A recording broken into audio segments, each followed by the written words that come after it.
नमो विष्णुपादाय कृष्णप्रेष्ठाय भूतले श्रीमते भक्तिवेदांत स्वामिन्निति नामिने।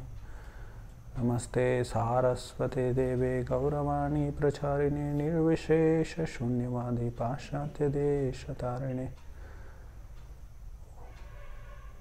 वंदेहं श्रीगुरो श्रीयुतपदकमलं श्रीगुरोन् वैष्णवांश्च श्रीरूपं साग्रजातं सहगण रघुनाथान्वितं तं सजीवं साद्वैतं सावधूतं परिजनसहितं कृष्णचैतन्यदेवं श्रीराधा कृष्णपादान् सहगण ललिता श्रीविशाखान्वितांश्च।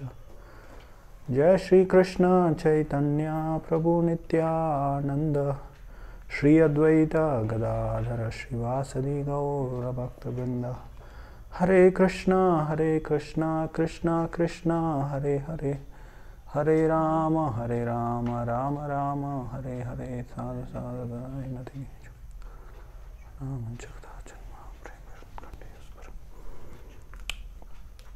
जयति जननी वासो देवकी जन्मवादो यदुवर परिषत्स्वैर्धोर्भिरस्यन्नधर्मम् स्थिरचरव्रजिनग्नः शुष्मितश्रीमुखेन व्रजपुरवनितानां वर्धयन् कामदेवम्। भगवान श्री कृष्ण जननिवास के नाम से विख्यात है, अर्थात वे समस्त जीवों के परम आश्रय है। वे देवकी नंदन या यशोदा नंदन भी कहलाते हैं। वे यदुकुल के पथ प्रदर्शक है और वे अपनी बलशाली भुजाओं से समस्त अमंगल को तथा समस्त अपवित्र व्यक्तियों का वध करते हैं। वे अपनी उपस्थिति से समस्त चर तथा अचर प्राणियों के अमंगल को नष्ट करते हैं। उनका आनंदपूर्ण मंदहास युक्त मुख वृंदावन की गोपियों की कामिच्छाओं को बढ़ाने वाला है। उनकी जय हो और वे प्रसन्न हो। तो हम लोग कल वो स्वैर्धोर्भिर अस्यन्न धर्मम, उनके बहुत ही शक्तिशाली भुजाओं से सभी अधर्म और अधार्मिक लोगों का विनाश करते हैं, उसके बारे में हम लोग चर्चा कर रहे थे। विशेष करके हम लोग भगवान क्यों धर्म की रक्षा करते हैं या धर्म की स्थापना करते हैं, अधर्म की नाश करते हैं, इसके बारे में हम लोग चर्चा कर रहे थे। तो श्रील प्रभुपाद प्रथम स्कंद के दूसरे अध्याय के 6वें श्लोक में, आप जानते होंगे वो प्रसिद्ध श्लोक है, सवै पुंसाम परो धर्मो यथो भक्ति रदोक्षजे अहैतुकी अप्रतीयता ययात्मा सुप्रसिद्धति। कि सर्वोच्च धर्म परो धर्म क्या है? भगवान कृष्ण अधोक्षज को भक्ति सेवा करना। लेकिन वो भक्ति सेवा कैसे होना चाहिए? अहैतुकी और अप्रतीयता, कोई भौतिक बंधन नहीं होना चाहिए और भौतिक हेतु नहीं होना चाहिए। तो वो आत्मा को बहुत ही प्रसन्नता देती है ऐसे भक्ति। तो ऐसे कहते हैं भक्ति की परिभाषा में, क्योंकि उस श्लोक में परो धर्म सर्वोच्च धर्म, क्योंकि वो लोग नैमिषारण्य में शौनक आदि ऋषिगण एक प्रश्न पूछे थे, 6 प्रश्न पूछे थे वो प्रथम अध्याय में, भागवत के प्रथम अध्याय में। उसमें से एक प्रश्न था सर्वोच्च धर्म कौन सा है, क्या है? तो उसके उत्तर में ये श्लोक बोले थे वो। उसके तात्पर्य में प्रभुपाद जी धर्म शब्द का अर्थ देते हैं। वो संस्कृत भाषा से वो धर्म, उसके जो धातु होता है उसके आधार पर, उसके धातु के अर्थ के आधार पर धर्म शब्द का अर्थ, अंग्रेजी में वो कहते हैं that which sustains our existence, हमारे अस्तित्व को जो बना के रखती है उसको धर्म कहते हैं। इसका अर्थ क्या है कि जब हम लोग आध्यात्मिक स्तर पर रहते हैं, कृष्ण भक्ति जो है आत्मा के अस्तित्व को या आध्यात्मिक अस्तित्व को बना के रखती है। जब हम लोग कृष्ण भक्ति को छोड़ देते हैं तो आत्मा को पोषण नहीं मिलता है, हम लोग फिर भौतिक भावबंधन में फंस जाते हैं। तो वो भौतिक रोगग्रस्त स्थिति है उसको। तो इसलिए कृष्ण भक्ति हमारे अस्तित्व को पोषण करती है, तो इसलिए वो धर्म है, या वो सर्वोच्च धर्म है, या हम लोग उसको ही सनातन धर्म कहते हैं। तो भौतिक संसार में भौतिक स्तर पर ये जो हम लोग वर्णाश्रम धर्म है वो हमारे अस्तित्व को बना के रखती है। तो भौतिक स्तर पर हमारे क्या आइडेंटिटी क्या है, हमारा अस्तित्व क्या है, क्या हम लोग ब्राह्मण हैं, क्षत्रिय है, वैश्य है, शूद्र है। तो आजकल दुनिया में लोगों का आइडेंटिटी क्या है, सब लोग नराधम है, द्विपद पशु है, या वर्ण संकर, वो शब्द भी भगवान भगवद गीता में वर्णन करते हैं, उपयोग करते हैं, जो वर्णाश्रम में भाग लेने के लिए अयोग्य है, ऐसे बोलते हैं। तो प्रभुपाद जी हिप्पी शब्द का एक परिभाषा दिया उन्होंने, गुड फॉर नथिंग, मतलब किसी के लिए कुछ फायदामंद नहीं है, योग्य नहीं है, भौतिक जीवन के लिए भी योग्य नहीं है और आध्यात्मिक जीवन के लिए भी योग्य नहीं है। तो हम लोग बोलते हैं ना बीस्ट ऑफ बर्डन, ऐसे बोलते हैं हम लोग। सो पृथ्वी के लिए भार है, ऐसे हम लोग बोलते हैं। तो ऐसे दुनिया में अभी ऐसे लोग बढ़ गए हैं समाज में। तो जब हम लोग ऐसे बोलते हैं तो लोगों को समझ में नहीं आता है, कैसे हो सकता है इतना सारा हम लोग भौतिक प्रगति कर रहे हैं, इतना टेक्नोलॉजी, इंडस्ट्रियलाइजेशन, इकोनॉमिक डेवलपमेंट, तो ये सब हम लोग कर रहे हैं। आप ऐसे कैसे कह सकते हैं कि भौतिक, कम से कम आध्यात्मिक तो दूर की बात, ठीक है, कम से कम हम लोग भौतिक प्रगति तो इतना प्रगति कर रहे हैं। तो लोगों को ऐसा भ्रम है कि ये पूरा अभी का जो दुनिया है ये पूरा best of the possible worlds, मतलब इतिहास में सबसे ज़्यादा प्रगतिशील समय है, ऐसे लोग सोचते हैं। पुराने ज़माने में सब लोग क्या थे, बंदर थे, या वो जंगल में ये क्या करते थे, शिकार करके खाते थे।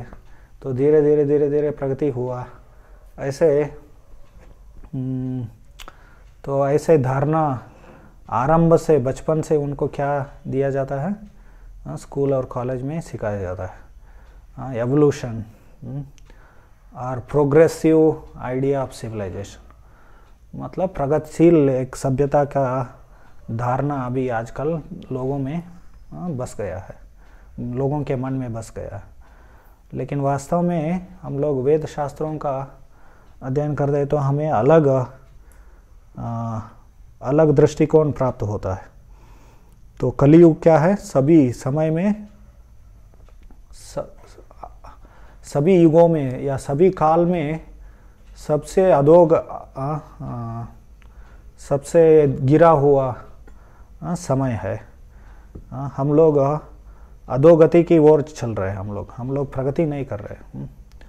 तो इसको समझने के लिए थोड़ा ज़्यादा बुद्धि की आवश्यकता नहीं है, लेकिन लोग क्या है, लोगों को हमेशा भ्रम में आधुनिक तंत्रज्ञान, विज्ञान या मीडिया, एजुकेशन, इसके द्वारा क्या किया जाता है, लोगों को भ्रम में रखा जाता है।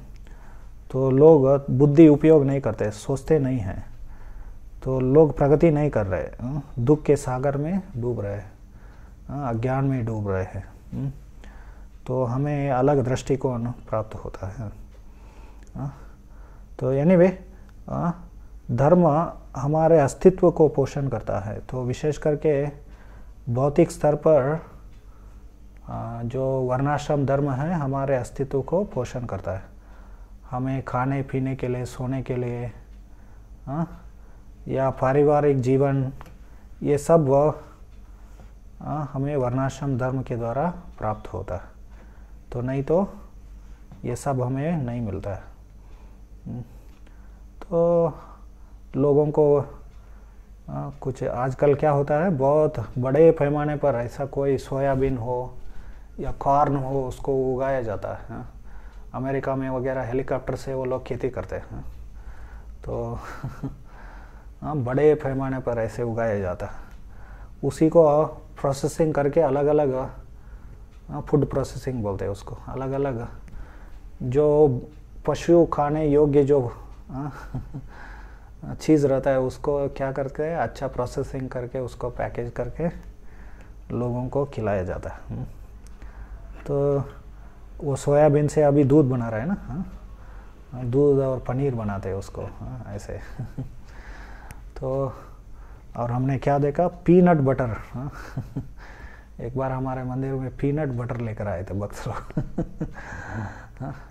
अंत में जो बटर होता है, गाय का दूध से जो बटर बनता है, जो भगवान खाते हैं, माखन चोर है हमारे भगवान, तो उसको चोरी करके खाते हैं भगवान। वो जो मक्खन है लोग उसको भूल जाएंगे, अभी पीनट बटर खाना शुरू कर देंगे।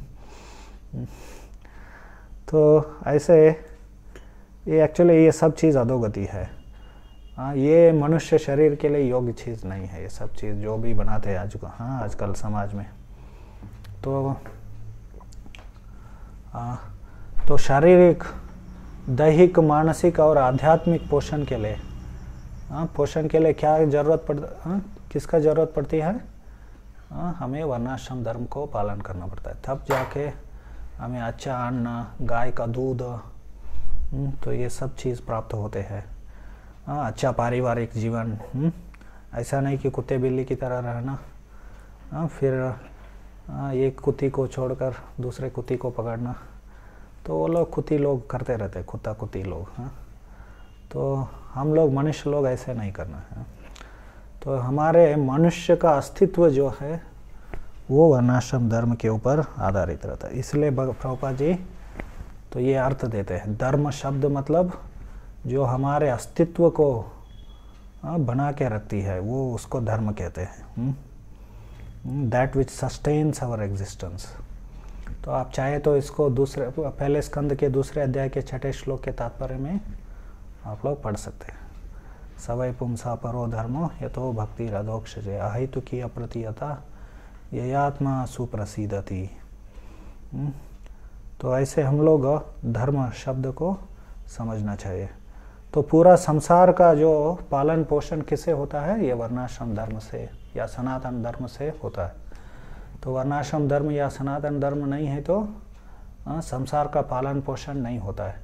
इसलिए भगवान प्रकट होकर क्या करते हैं, वो समाज में एक योग्य राजा जो धर्म को पालन करते हुए राज्य करते हैं, वैसे राजा को स्थापित करते हैं।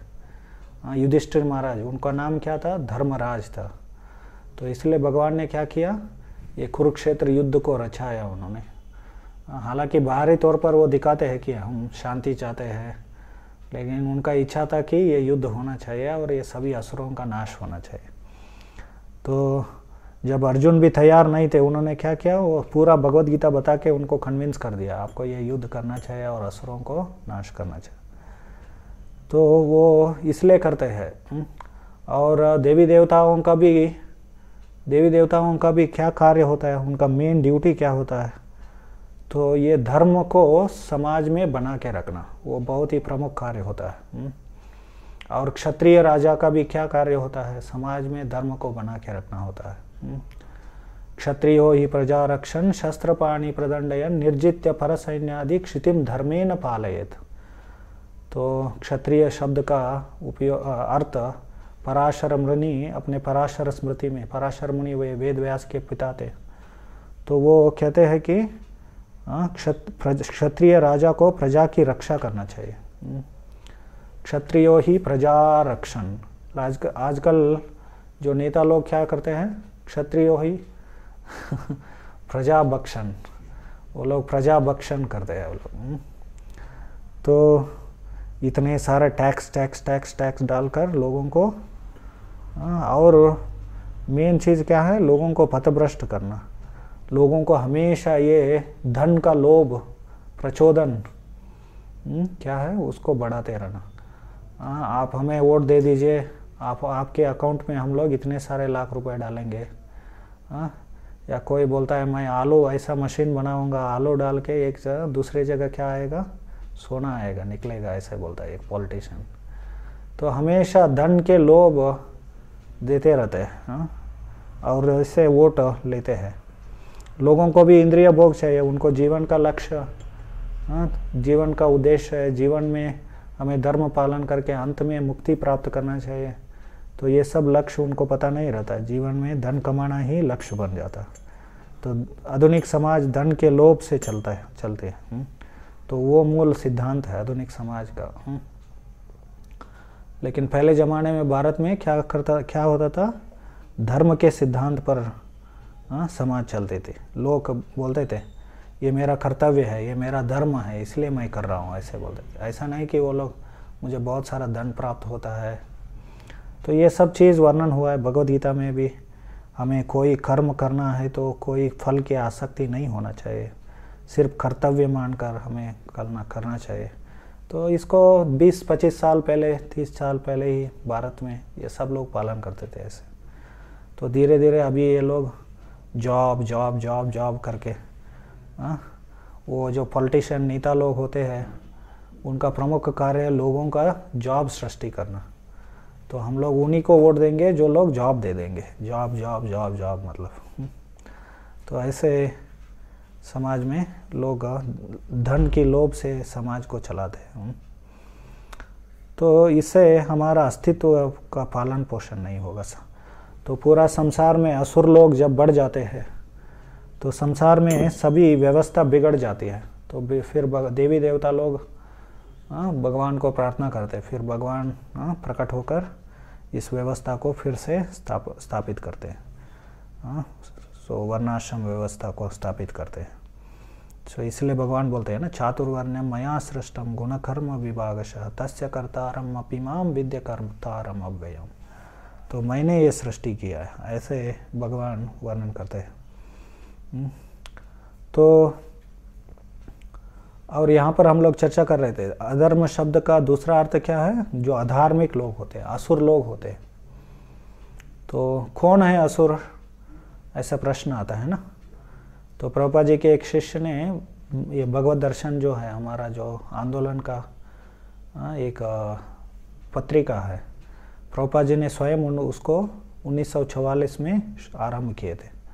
फिर बाद में जाके जब इस्कॉन का स्थापना हुआ उनके शिष्य उसको आगे लेते बढ़ाए, अभी तक चल रहा है वो। तो उसमें एक आर्टिकल लिखा था उन्होंने, हु इज़ अ डीमन, कौन है असुर करके। तो कभी कभी हम लोग असुर शब्द सुनते हैं तो हम लोग पौराणिक इतिहासों से कुछ हमारे मन में ऐसे कुछ कल्पना आता है, असुर का कल्पना आता है। तो उसका 2 सिंग होना चाहिए, बहुत लंबा दांत मुंह से बाहर आया होना चाहिए, या उसका 10 सर होना चाहिए जैसे रावण था। तो ठीक है, वो सब लोग असुर थे, लेकिन ज़रूरी नहीं है कि असुर का अर्थ है ये सब होना चाहिए। कोई भी असुर हो सकते हैं। तो हमारे प्रधानमंत्री भी हो सकते हैं, राष्ट्रपति भी हो सकते हैं, या सब नेता लोग भी हो सकते हैं, हमारा टीचर भी हो सकते हैं, हमारा नेबर भी हो सकते हैं, हमारा बॉस भी हो सकते हैं। और प्रभुपाद जी के शिष्य लिखते हैं हम भी हो सकते हैं। तो प्रमुख चीज़ क्या है, वो गुण, असुरी गुण।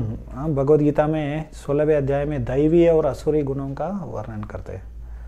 तो भगवान पहले दैवी गुणों का वर्णन करते हैं, 36 दैवी गुणों का वर्णन करते हैं। फिर उसके बाद में भगवान वो एक श्लोक बोलते हैं संक्षेप में असुरों के बारे में, दम्भो दर्पोऽभिमानस्य क्रोध पारुष्यमेव च। सो असुर लोग क्या है, दम्भ मतलब हिपोक्रेसी, अंदर एक बाहर एक, ऐसे उनका दर्पोऽभिमानस्य, उनको बहुत ही गर्व होता है, अभिमान होता है। तो और आगे प्रमुख चीज़ वो वर्णन करते हैं, ईश्वरो हम अहम भोगी सिद्धो हम बलवान सुखी। तो ऐसे आजकल बच्चों को प्रशिक्षण दिया जाता है स्कूल में, आई एम स्ट्रांग, बलवान सुखी, मैं परिपूर्ण हूँ, आई कैन अचीव। ये सब मोटिवेशनल स्पीकर होते हैं ना, सब असुरी है, असुर लोग है वो सब। तो वो लोग आसुरी ये प्रवृत्तियों को लोगों में बढ़ाते हैं। ईश्वरो हम अहम, मैं परिपूर्ण हूँ, मैं स्ट्रांग हूँ, तो ऐसे मोटिवेट करना लोगों को। तो लेकिन हमें समझना चाहिए, हम लोग बहुत शेर की तरह रह सकते हैं, लेकिन अंत में कुत्ते की तरह मरना पड़ता है जब मृत्यु आ जाता है। तो हमें भगवान की शक्ति में विश्वास होना चाहिए। तो जैसे हिरण्यकशिपु भी सोच रहा था मैं सब बहुत ही शक्तिशाली हूँ, लेकिन प्रहलाद के शक्ति के सामने, प्रहलाद के जो दृढ़ता है उसे वो आश्चर्यचकित हो गया। तुम्हें कहाँ से शक्ति मिल रहा है, ऐसे उसने प्रहलाद को पूछा था। तो फिर प्रहलाद ने बताया तुमको जहाँ से शक्ति आ रहा है वहीं से मुझे भी आ रहा है, मतलब सभी शक्ति का स्रोत कौन है, वो भगवान विष्णु। एनीवे भगवद गीता में कहते हैं ये सब, और अर्जुन को सांत्वना देते हैं भगवान की, आप दैवी गुणों से युक्त होकर जन्म लिया है आपने, ऐसे अर्जुन को सांत्वना देते हैं। तो ये आसुरी और दैवी गुण, उस अध्याय को हम लोग पढ़ेंगे तो हमें समझ में आ जाए कैसे कि आधुनिक समाज ये आसुरी समाज है। और वो उसमें वो भी बताया गया ना, हमेशा असुर लोग क्या करते रहते हैं, भौतिक संपत्ति को इकट्ठा करने में ही लगे रहते हैं। उनको धर्म, मुक्ति ये सब चीज़ नहीं रहता है। आज मेरे उपाय के अनुसार, मेरे प्लान्स के अनुसार मैं इतना धन कमाया, आगे जाके और इतना कमाऊंगा। आप देखेंगे तो आधुनिक समाज में सब लोग हमेशा किसमें उनका पूरा चेतना इस किसमें मग्न रहता है, देयर कॉन्शियसनेस इज सैचुरेटेड, हमेशा उसी में मग्न रहते हैं कि कैसे धन कमाना है और धन कमाना है। तो ये आधुनिक समाज एक आसुरी समाज है ये। तो और आजकल के जो भी एजुकेशन सिस्टम हो या कोई पॉलिटिकल सिस्टम हो, democracy, communism, this ism, that is, capitalism, globalism, consumerism, so called, और ये सब नेशनलिज्म, सो कॉल्ड नेशनलिज्म, ये सब चीज़ क्या है, सब आसुरी व्यवस्था है ये। कभी कभी धर्म के नाम से भी जो चलता है वो भी आसुरी है। तो ऐसे जैसे हम लोग देखते हैं वो ISIS जिहाद, वो लोग भी बोलते हैं हम लोग धर्म को स्थापना करने के लिए युद्ध कर रहे हैं करके। तो ये सब चीज़ आसुरी प्रवृत्तियाँ हैं। तो फिर भगवान इसको कैसे नष्ट करते हैं? तो भगवान इसको जब ऐसे असुर लोग और अधर्म समाज में बढ़ जाते हैं तो क्या हो जाता है, पृथ्वी का भार बढ़ जाता है। इसके लिए उदाहरण हम लोग ले सकते हैं। एक व्यक्ति, जीवित व्यक्ति जब वो पानी के ऊपर रहता है तो वो हल्का होकर तैर सकता है वो, लेकिन वही मृत व्यक्ति शरीर क्या है, वो नीचे चला जाता है, वो भारी हो जाता है। तो मतलब आध्यात्मिक जो आत्मा होती है वो शरीर में, उसे भौतिक शरीर हल्का हो जाता है। तो वैसे ही समाज में या पृथ्वी के ऊपर आध्यात्मिक संस्कृति या धार्मिक संस्कृति, भगवत भावना है तो क्या हो जाती है, तो ये पृथ्वी हल्का हो जाती है, फिर वो आकाश में तैर सकती है। लेकिन जब अधर्म बढ़ जाता है तो पूरा भारी हो जाता है, उसको सह नहीं पाती है पृथ्वी माता, फिर भगवान को प्रार्थना करती है वो। तो फिर भगवान क्या करते हैं, ये जो पृथ्वी का जो भार है उसको कम करने के लिए प्रकट हो जाते हैं। लेकिन वास्तव में जब भगवान कृष्ण प्रकट हुए थे, इस भगवान के जो मिशन है, उद्देश्य है इस जगत में प्रकट होने का, तो उसको हम लोग कृष्ण भगवान के संबंध में चर्चा करेंगे। तो हालांकि वो भगवद गीता में वो कहते हैं मैं असुरों को नाश करता हूँ, पृथ्वी का भार को हल्का करता हूँ और धर्म का स्थापना करता हूँ, ऐसे भगवान बोलते हैं। लेकिन हमारे आचार्य वर्णन करते हैं कि ये तो वास्तविक उद्देश्य नहीं है भगवान के प्राकट्य का। क्योंकि विशेष करके भगवान कृष्ण को ये सब चीज़ करने की कोई ज़रूरत नहीं है। उनका जो विष्णु रूप है वो ये चीज़ करते हैं, क्योंकि वो पालन करता है। आप जानते हैं ब्रह्मा सृष्टि करते हैं, फिर भगवान विष्णु क्या करते हैं, पालन करते हैं। तो पालन करना थोड़ा मुश्किल है। जैसे कोई माता पिता एक बच्चे को जन्म दे सकते हैं, लेकिन उसको बड़ा करना, उसको पालन पोषण करना वो बहुत मुश्किल है। तो मुश्किल चीज़ क्या है, वो भगवान विष्णु लेते हैं। और विनाश भी उतना मुश्किल नहीं है, नाश करना तो बहुत मुश्किल आसान है, वो सृष्टि करने से भी और आसान है। आप कोई एक इमारत है, उसको नष्ट करना ज़्यादा समय नहीं लगता, लेकिन उसको खड़े करना बहुत मुश्किल हो जाता है। तो इसलिए भगवान विष्णु वो जो कार्य है क्या करते हैं, स्वीकार करते हैं। तो भगवान विष्णु का कार्य पूरा संसार को पालन पोषण करना, वो करते हैं, वो अपना कार्य। जो भगवान कृष्ण, भगवान के जो आदि रूप है, मूल रूप जो है, तो उनका कार्य क्या होता है, सिर्फ गोप बालकों के साथ खेलना, गोपियों के साथ नाचना, गायों के साथ लीलाओं को करना, ये सब चीज़ उनका कार्य है। सिर्फ वो लीला में रखते हैं। एको देवो नित्य लीला नो रखतो। विशेष करके ये जो शब्द श्लोक जो है वो कृष्ण से संबंधित है। वो श्लोक अमृत बिंदु उपनिषद में है, एको देवो नित्य लीला नो रखतो।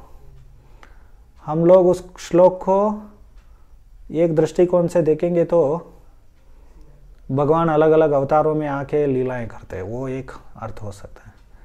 लेकिन हम लोग उस दिन चर्चा कर रहे थे, भगवान कृष्ण का एक विशेष गुण है 64 गुणों में, वो लीला माधुरी।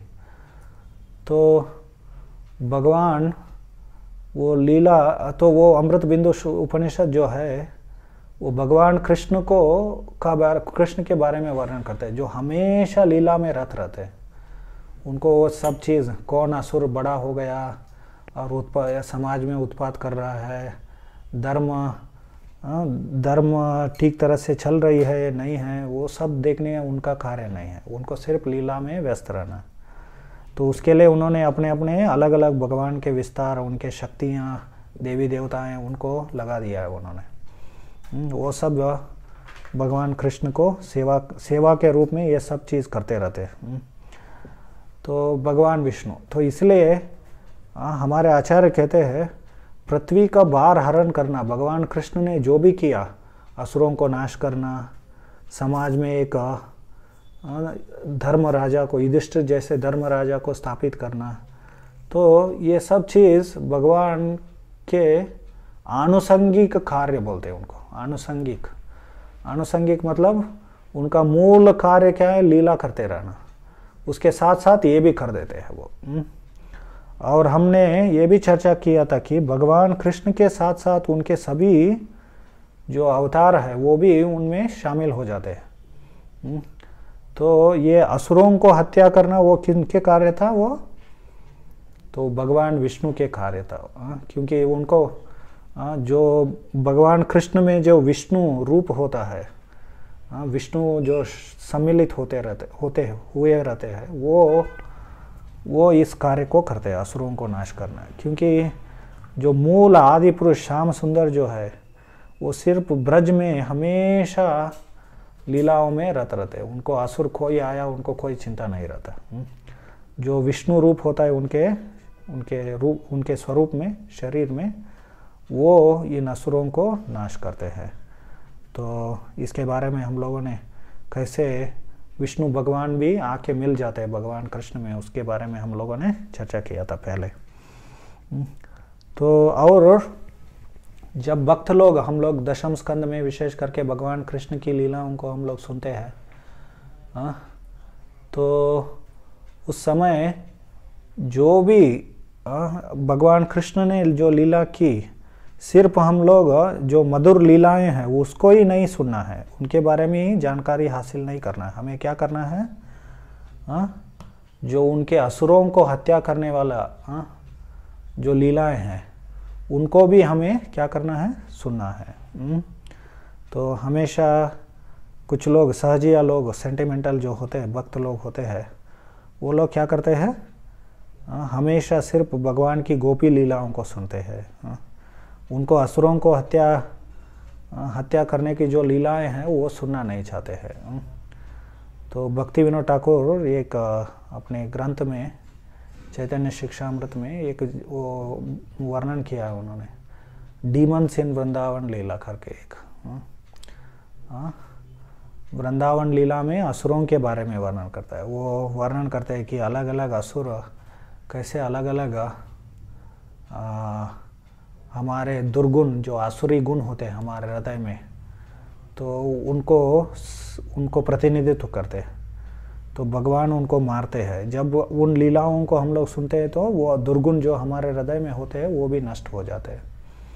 तो ऐसे इसलिए उन लीलाओं को भी सुनना उतना ही महत्व। श्रील प्रभुपाद कृष्णा बुक में बार बार ये बताते हैं कि हमें भगवान को, असुरों को जो मारने की जो लीलाएं होते हैं उनको भी हमें सुनना चाहिए, उतना ही महत्व देना चाहिए जितने उनके अन्य लीलाएं होते हैं। तो ऐसे वो कहते हैं। तो भगवान तो अब अभी ये प्रश्न उठता है, 5000 पूर्व पहले भगवान प्रकट होकर इस अधर्म को नष्ट किया था और अधार्मिक लोगों को नष्ट किया था। अभी भी आधुनिक समाज में अधार्मिक लोग और भी बढ़ गया है। अभी अधर्म बढ़ गया फिर से। तो अभी क्या करते हैं, तो भगवान बीच बीच में ऐसे असुरों को हत्या करने के लिए ऐसे बहुत सारे युद्ध रचाते हैं, या ऐसे महामारी, अभी महामारी चल रहा है उसके कारण लोग मर जाते हैं। तो अलग अलग चीज़ों से सूखापन, बहुत सारा प्रवाह आ जाता है, बारिश, फ्लड। तो इसके कारण भी लोग असुरों को ऐसे मार देते हैं भगवान कृष्ण। और विशेष करके संकीर्तन, अभी कलयुग में कलि कालेर धर्म कृष्ण नाम संकीर्तन, तो संकीर्तन युग। लेकिन संकीर्तन के साथ साथ सामान्यतः भक्त लोग क्या सोचते हैं, आज अभी आधुनिक समाज में संकीर्तन ही करना है। लेकिन हमारे आचार्यों ने संकीर्तन के साथ साथ क्या क्या वर्णन किया है, वो वर्णन किए हैं कि हमें पंचरात्रि का विधि, पंचरात्रि का विधि मतलब विग्रह सेवा करना। मंदिर हम लोग इसलिए बांधते हैं, नहीं तो जप करने के लिए कोई मंदिर की ज़रूरत नहीं है। ऐसा एक कुटिया बना के बैठ के जप कर सकते हैं हम लोग। लोगों को अपने घर घर में जप करने के लिए बोल सकते हैं, ज़रूरत नहीं है। हालांकि वही चीज़ प्रमुख है, लेकिन उसके साथ पंचरात्रि का विधि और वैदिक विधि, वर्णाश्रम धर्म, उसको भी भगवान हमारे आचार्यों ने बताया है। तो जैसे रेल की पटरी होती है, एक ही पटरी है तो हम लोग पहुंच नहीं पाएंगे, है कि नहीं? दो होते हैं ना रेल की पटरी, वैसे ही हमारे 3 रेल की पटरी है ये, संकीर्तन, पंचरात्रि का विधि और वर्णाश्रम विधि, वैदिक विधि, ये तीनों। हालांकि मूल क्या है, प्रमुख चीज़ क्या है, वो संकीर्तन है, उसमें कोई संशय नहीं है। लेकिन संकीर्तन करना उतना आसान नहीं है, सभी लोग संकीर्तन नहीं कर पाएंगे या जप नहीं करेंगे हरे कृष्णा मंत्र को। जो प्रचार करते हैं उनको अनुभव है, हम लोग कितना मेहनत करते हैं लोगों को जप कराने के लिए, कितने समय और शक्ति चला जाता है उसमें। तो उसके साथ साथ हम लोग वर्णाश्रम धर्म का भी समाज में स्थापित करेंगे, तो बहुत सारे लोग वो लोग भगवान की सेवा में लग जाते हैं अपने आप। कोई गाय का पालन करता है तो भगवान को वो दूध दे देगा। कोई अच्छी तरह से खेती करता है, कोई केमिकल्स के बिना, वो भगवान का अच्छा सेवा कर पाएंगे। ऐसे भगवान को चढ़ाने के लिए भक्त लोग उन धान्यों को लेकर क्या करेंगे, भगवान को अर्पण कर देंगे। तो नहीं तो क्या करना पड़ेगा, सोयाबीन का दूध अर्पण करना पड़ेगा जो पशुओं के लिए योग्य है, ऐसा जो आहार है उनको हमें भगवान को अर्पण करना पड़ेगा। एनीवे, ये सब चीज़ प्रभुपाद जी एक जगह पर लिखते हैं, जब भगवान राम राज्य कर रहे थे, राम राज्य के बारे में 9वें स्कंद में वर्णन आता है, तो उस समय सुखदेव गोस्वामी वहाँ पर 9वें स्कंद में वर्णन करते हैं कि जब भगवान राम राज्य कर रहे थे अयोध्या में, ऐसा लग रहा था, हालांकि वो त्रेता युग था, फिर भी सत्य युग के समान लग रहा था, ऐसे बोलते हैं सुखदेव गोस्वामी। उस समय श्रील प्रभुपाद वो कहते हैं कि अभी भी इस कलयुग में हम लोग सत्य युग को स्थापित कर सकते हैं। कैसे? हरिनाम संकीर्तन और वर्णाश्रम धर्म को स्थापित करके, ऐसे प्रभुपाद वर्णन करते हैं। तो ये तो हमें ऐसे करने से क्या हो जाएगा? अधर्म का नाश हो जाएगा, या अधार्मिक लोगों का नाश हो जाएगा। तो फिर यहाँ पर एक और शब्द स्वैर धोरबीर, दोनों भुजाओं से, तो इसका प्रभुपाद जी एक और अर्थ देते हैं कि अर्जुन और भीम जैसे उनके जो भक्त थे वो भी भगवान कृष्ण की बलशाली भुजाओं के समान है, ऐसे उनके द्वारा भी अधर्म का नष्ट करते हैं, ऐसे प्रभुपाद वर्णन करते हैं। तो हम लोग देखते हैं कुरुक्षेत्र युद्ध भूमि में भीम और अर्जुन ने बहुत ही दक्षतापूर्वक युद्ध किया और असुरों को नाश किया उन्होंने। तो भगवद गीता के आरंभ में हम लोग देखते हैं तो दुर्योधन को इन दोनों से बहुत ही भय था उनको। अत्र शूर महेश्वास भीमार्जुन समायुधि युयुधानो विराटश्च द्रुपदश्च महारथः। तो वो भीम अर्जुन दुर्योधन क्या कर रहा था? युद्ध से पहले सैन्य का वो सैन्य दर्शन, वो पहला अध्याय का वो कौन कौन आए हैं युद्ध करने के लिए, उनका शक्ति को माप रहा था वो। तो वो कहता है कि भीम और अर्जुन के समान यहाँ पर और भी कई सारे महारथी है, ऐसे दुर्योधन कहता है। तो मतलब वो क्या मानता था? भीम और अर्जुन को बहुत ही शक्तिशाली और दक्ष योद्धा मानता था वो।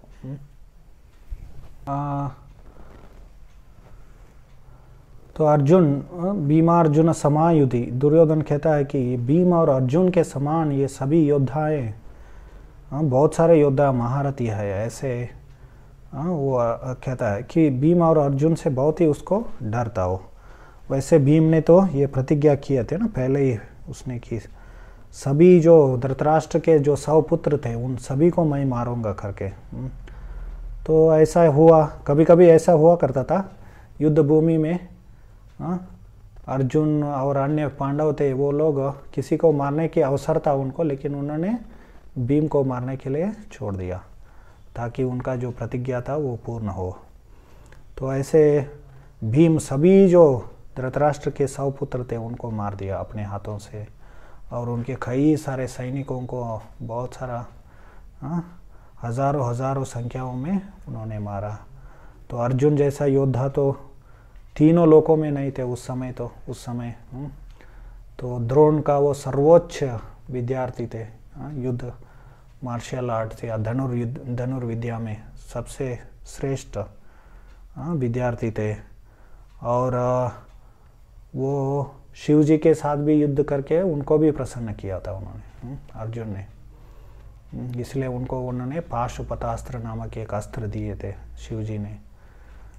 और देवताओं के वो स्वर्गलोक में जाकर देवताओं की ओर से असुरों का युद्ध करके असुरों को उन्होंने हराया था उन्होंने। इसलिए ऐसे देवताओं को भी उन्होंने क्या किया था? प्रसन्न किया था।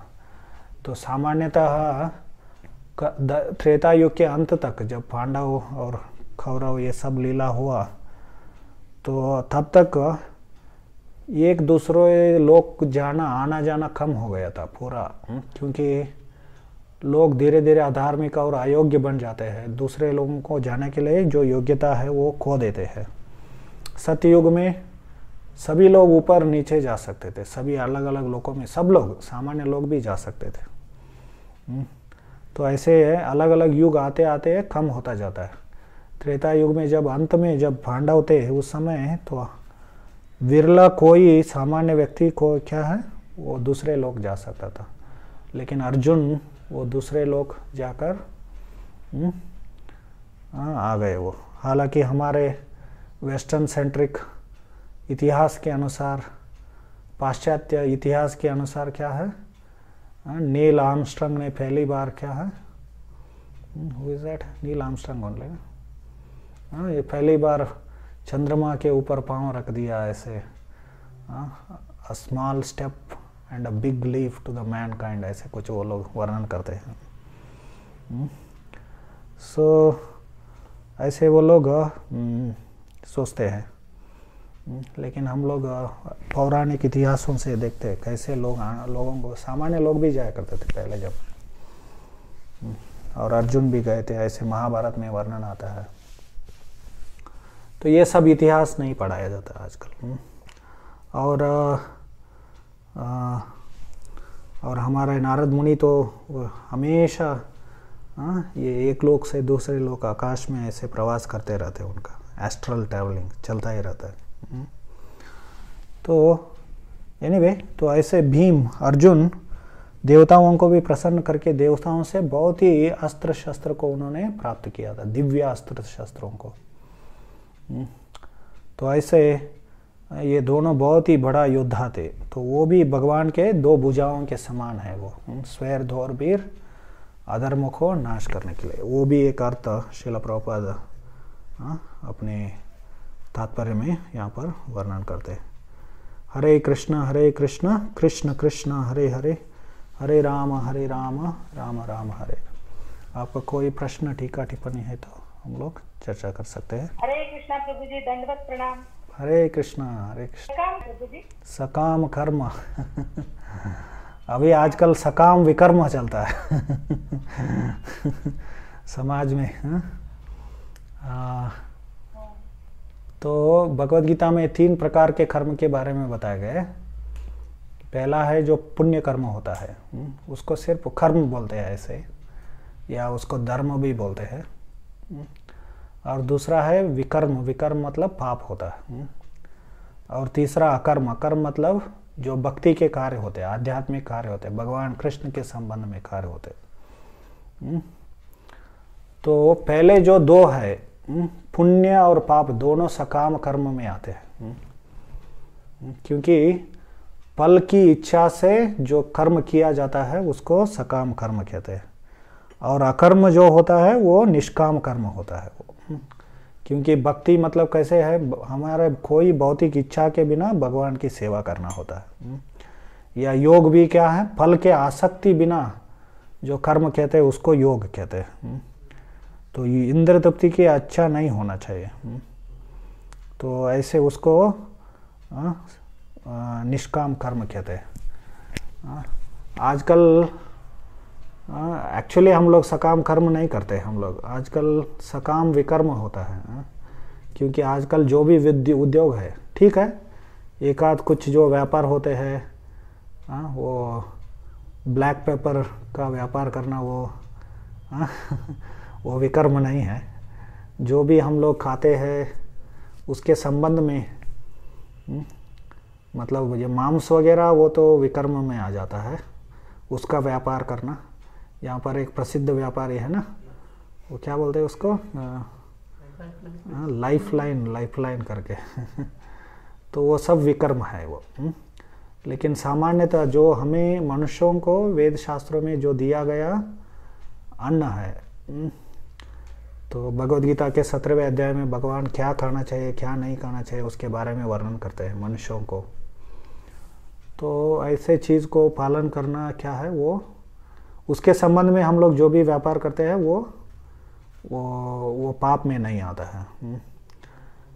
जो व्यापार जो ज़रूरत नहीं है वो चीज़ों को बनाकर लोगों को जाहिरात दिखाकर उसको बेचना, वो क्या है, उसको वो विकर्म में आ जाता है। तो सामान्यतः आजकल के बहुत सारा उद्योग जो होते हैं, ऑक्यूपेशन जो होते हैं, सब विकर्म में आ जाते हैं।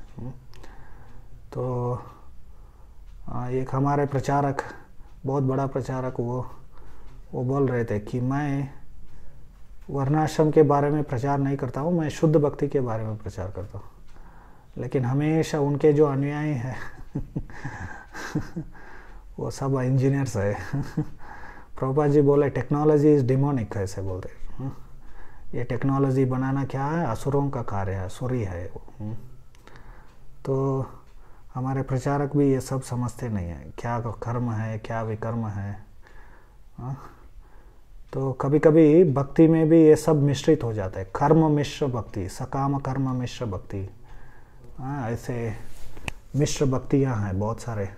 शुद्ध भक्ति एक चीज़ है जहाँ पर हम लोग कोई ऐसे भौतिक इच्छाओं को, भौतिक आसक्तियों को मिश्रित नहीं करते हैं, वो अलग चीज़ है।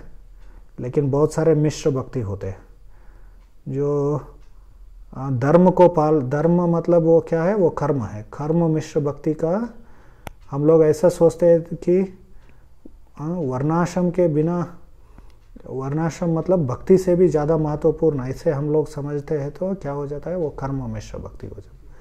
या कोई योगाभ्यास करते होंगे, योग करते हैं ना लोग, थोड़ा स्वास्थ्य के लिए वगैरह। ये योग करना भी आध्यात्मिक है, वो भी भगवान का भक्ति है, ऐसा सोचने लगे तो वो योग मिश्र भक्ति हो जाता है।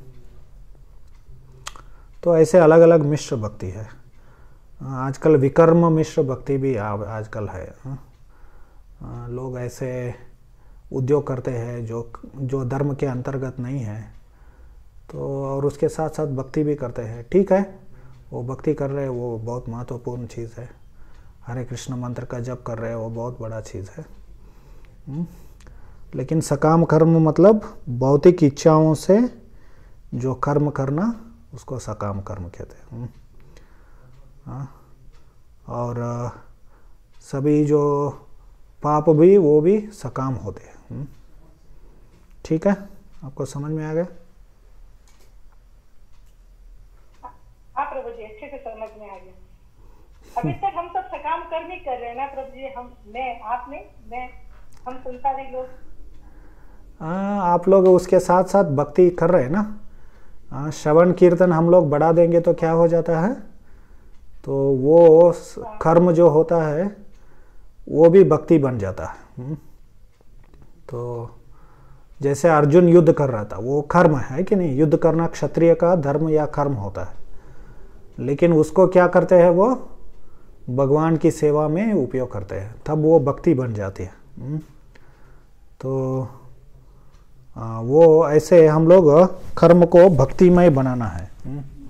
हम लोग अन्न खाते हैं तो उसको भगवान को अर्पण करेंगे तो वो क्या हो जाता है, वो भगवान के प्रसाद हो जाता है।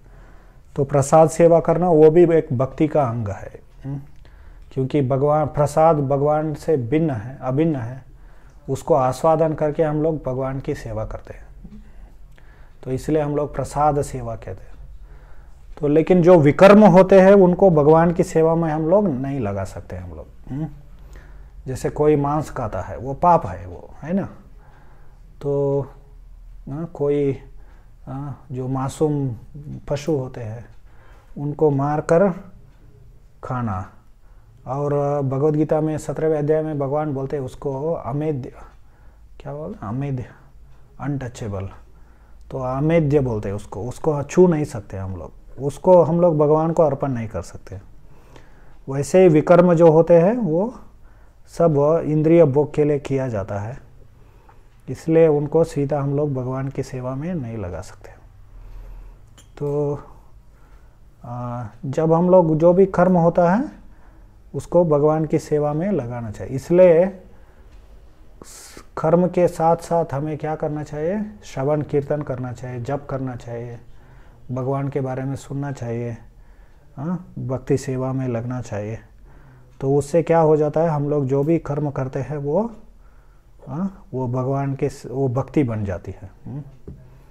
तो ऐसे हम लोग करते हैं। ठीक है,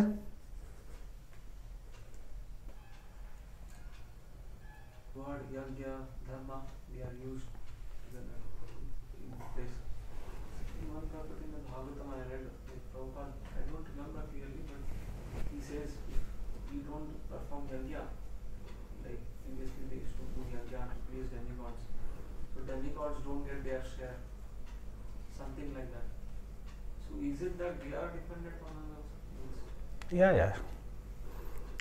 So in Bhagavad Gita only it is said, 3.11 it is. What is our 3 point? Devan bhavayatanena the deva bhavayantava parasparam bhavayanta श्रेयाम परम अवाप्सता। तो भगवान कहते हैं कि आप लोग यज्ञ करने से देवताएं प्रसन्न हो जाते हैं, क्योंकि उनको उनके लिए आहार मिल जाता है। तो फिर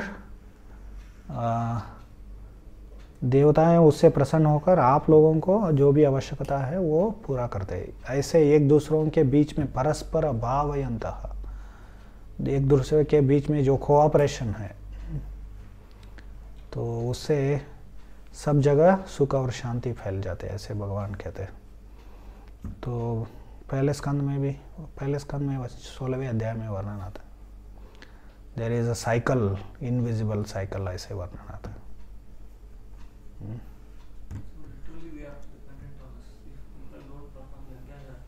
Yes, yes. Then we also have to kind of start on it.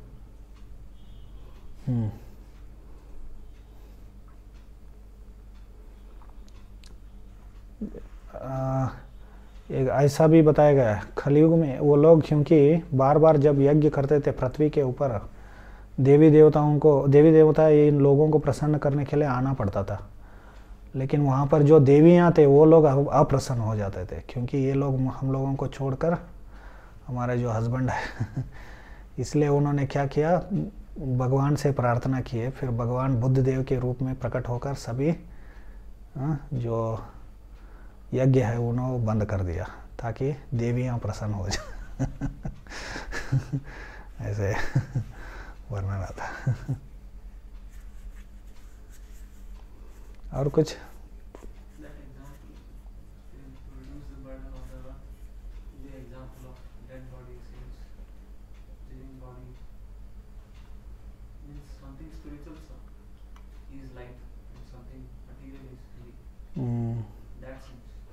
Yeah, spirit makes matter light.